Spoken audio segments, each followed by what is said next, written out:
السلام علیکم دوستو، آپ لوگوں کا ہمارے چینل دا انسپائر ہب کے اوپر آنے کا بہت بہت شکریہ۔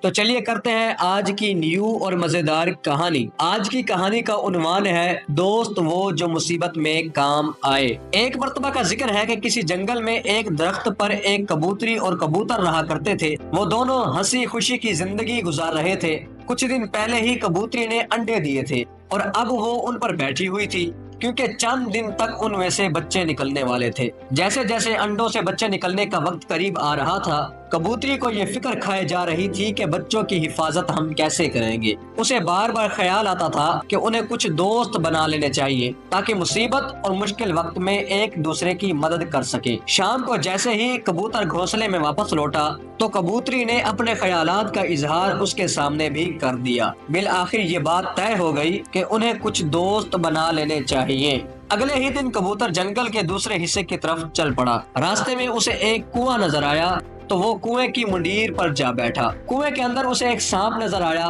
تو کبوتر نے اس سے بات کی اور دوستی کی پیشکش کر ڈالی۔ سانپ فوراً ہی مان گیا اور اس نے کبوتر سے وعدہ کر لیا کہ مشکل وقت میں وہ ایک دوسرے کی مدد کریں گے، چاہے جان ہی کیوں نہ دینی پڑے۔ کبوتر نے بھی حامی بھر لی اور آگے چل پڑا۔ وہ اڑتا ہوا اور نظریں گھماتا ہوا جا رہا تھا کہ اسے درخت پر ایک گدھ بیٹھا ہوا نظر آیا۔ وہ جلدی سے اس کے پاس اڑ کر پہنچا اور اسے ساری بات بتا کر دوستی کی درخواست کی تو گدھ بھی فوراً مان گیا اور ساتھ ہی کہا کہ میرا بہت اچھا دوست الو بھی ہے، تم اس سے بھی دوستی کر لو۔ کبوتر نے حامی بھر لی تو گدھ نے آواز دے کر الو کو بھی بلا لیا اور وہ بھی کبوتر سے دوستی کرنے اور ایک دوسرے کی مدد کرنے کے لیے راضی ہو گیا۔ ان کے درمیان معاہدہ ہوا کہ مصیبت میں وہ ایک دوسرے کی مدد کریں گے۔ تھوڑی ہی دیر میں گدھ کبوتر کے لیے دانے لے آیا جنہیں کبوتر نے شکریہ کہہ کر کھا لیا اور ان سے اجازت لے کر اپنے گھر کی طرف روانہ ہو گیا۔ وہ جیسے ہی گھر پہنچا تو کبوتری بڑی بےتابی سے اس کا انتظار کر رہی تھی۔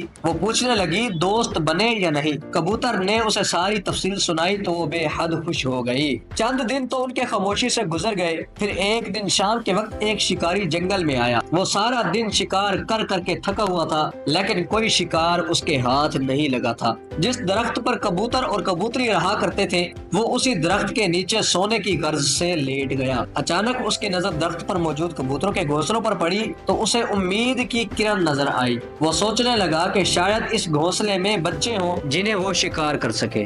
چونکہ اس وقت اندھیرا پھیل رہا تھا اس لیے شکاری نے درخت کے نیچے آگ جلائی اور اس کی روشنی میں درخت پر چڑھنے لگا۔ ادھر گھونسلے میں کبوتر اور کبوتری پریشان ہو گئے کہ اگر خدا نہ خواستہ شکاری ان کے گھونسلے تک پہنچ گیا تو وہ اپنی جان تو بچا لیں گے لیکن ان کے بچوں کا کیا ہوگا جنہیں انڈوں سے نکلے ابھی کچھ ہی دن ہوئے تھے۔ اچانک کبوتر کو اپنے دوستوں کا خیال آیا۔ وہ تیزی سے اڑتا ہوا گدھ کو لے آیا۔ شکاری ابھی گھونسلے کے قریب نہیں پہنچا تھا، کبوتر نے گدھ کے ساتھ مل کر قریب ہی موجود دریا سے اپنی چونچ میں پانی بھر بھر کے آگ کو بجھا دیا۔ جیسے ہی آگ بجھی شکاری نیچے اتر آیا اور وہ دوبارہ آگ جلانے لگا۔ وہ دوسری مرتبہ آگ جلا کر درخت پر چڑھا تو انہوں نے دوبارہ آگ بجھا دی۔ شکاری جھنجھلا کر نیچے اتر آیا۔ وہ پہلے بھی تھکا ہوا تھا اس لیے اس نے سوچا کیوں نہ رات آرام کر لوں اور صبح کا اجالا پھیلتے ہی درخت پر چڑھ کر کھانے کا انتظام کروں گا۔ یہ سوچ کر وہ آرام سے سو گیا۔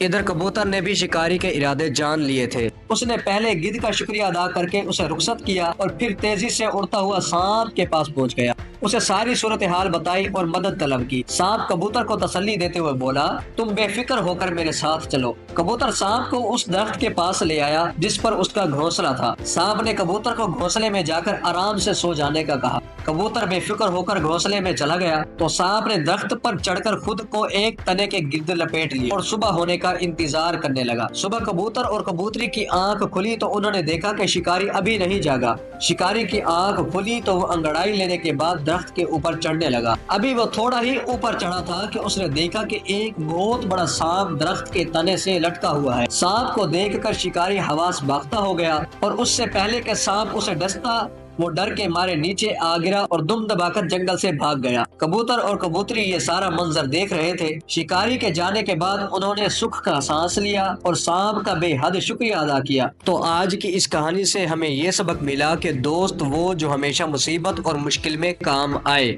اسی طرح کی مزید اچھی ویڈیوز اور کہانیوں کے لیے ہمارے چینل کو سبسکرائب کر لیں۔